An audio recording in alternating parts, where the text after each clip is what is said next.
Thinking about it, and that allows me to do everything else in my life. Now taxes is filing without breaking a sweat. Yeah, well, we can afford everything out of this glass stuff and jet. It's your cousins. I have for certain. Yes. Yeah, I know. He thought I had an ear infection the last like 4 or 5 days, but A Long Halloween 9-1, Children of the Hollow God. Part 1, Children of the Hollow God, October sometime in the 1600s. The church stood alone at the edge of the woods. It had once been a place of prayer. Now it was a place of waiting. Rain whispered across the crooked roof, while wind pushed through the broken bell tower, making the rusted bell groan like something dying. Inside, candles burned in a wide circle. Dozens of figures knelt in silence. Their robes were dark, their faces hidden. At the center of the circle stood a wooden altar carved with symbols that no Christian priest had ever spoken. Above it hung a wooden cross. Upside down, a man stepped forward, tall, thin, eyes hollow from sleepless devotion, Father Solomon Vira. Once a priest, now something else. He raised his hands. "My children," he whispered.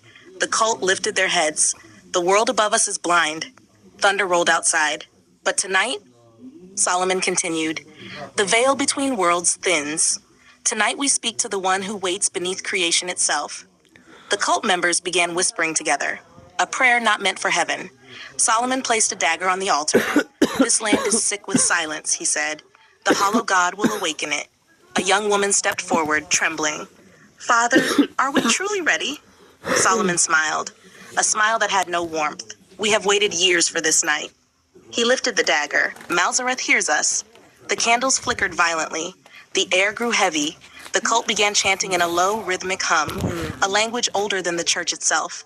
Solomon cut his palm. Blood dripped onto the altar. The floorboards began to tremble. The chanting grew louder. "Malzareth," they cried, "hollow god of the deep earth." The wooden floor cracked. The candles blew out.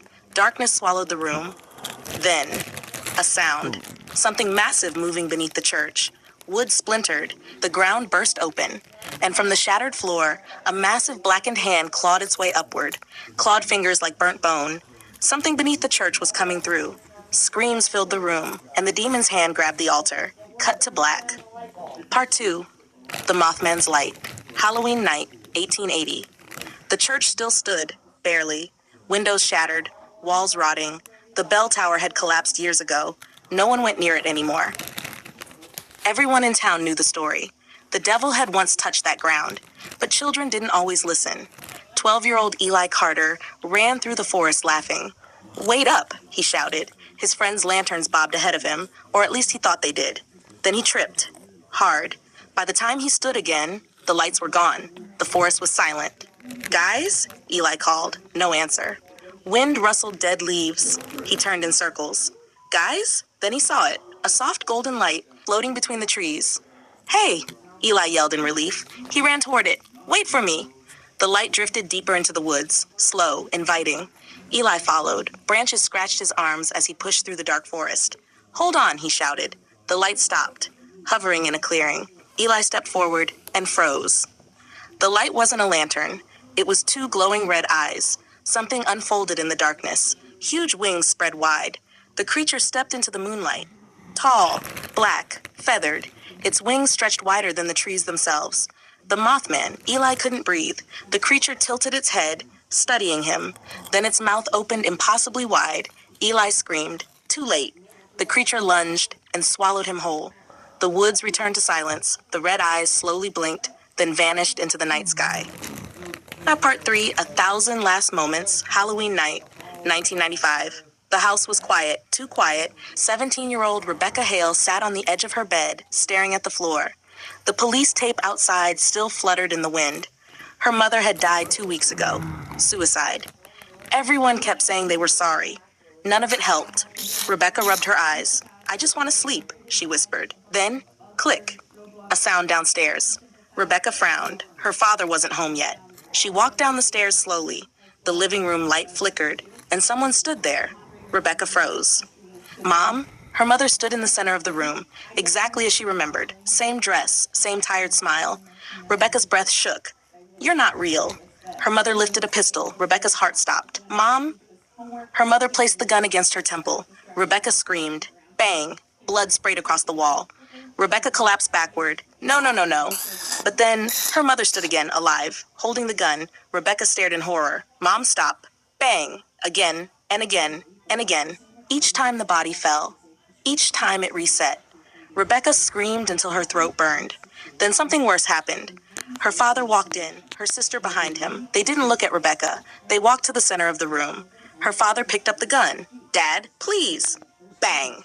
He fell. Her sister picked it up next. Stop! Bang! Rebecca collapsed screaming as the room filled with bodies, and each one stood back up again, repeating, forever. Her last memory of that night, doctors holding her down, needles, white lights, and someone saying softly, severe hallucinations, possible trauma-induced psychosis. Rebecca screamed one last time, then darkness. Now part 4, the summoning of the Hollow God. Back in the 1600s, the cult had been preparing for years. Father Solomon stood before his followers. The church above worships a silent God, he told them, but the earth below us listens. His followers watched with fevered devotion. We summon not a devil, Solomon said. We summon truth.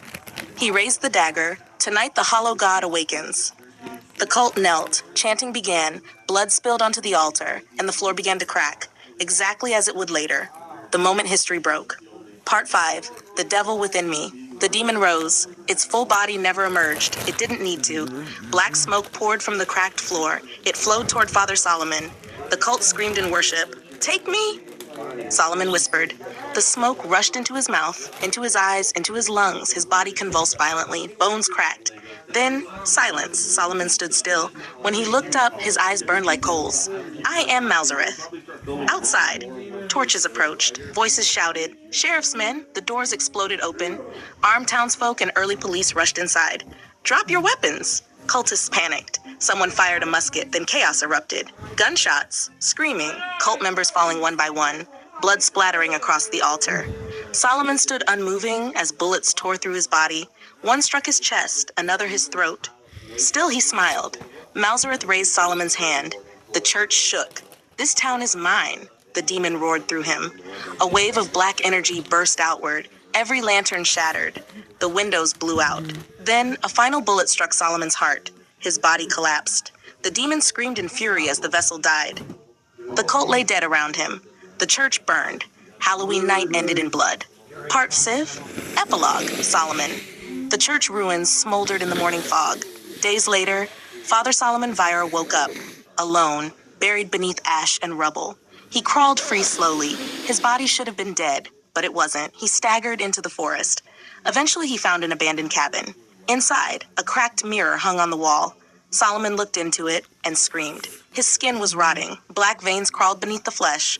Eyes sunken, body decaying, but alive. Behind him, something moved in the shadows. Malzareth's voice whispered through the air. Not yet, Solomon. I still need a body. The demon drifted out into the world, searching, and Solomon stared at his rotting reflection, realizing the curse had only begun. To be continued, A Long Halloween Night number 2, The Town That Won't Die. If you'd like, I can also write issue number 2, where the curse spreads through the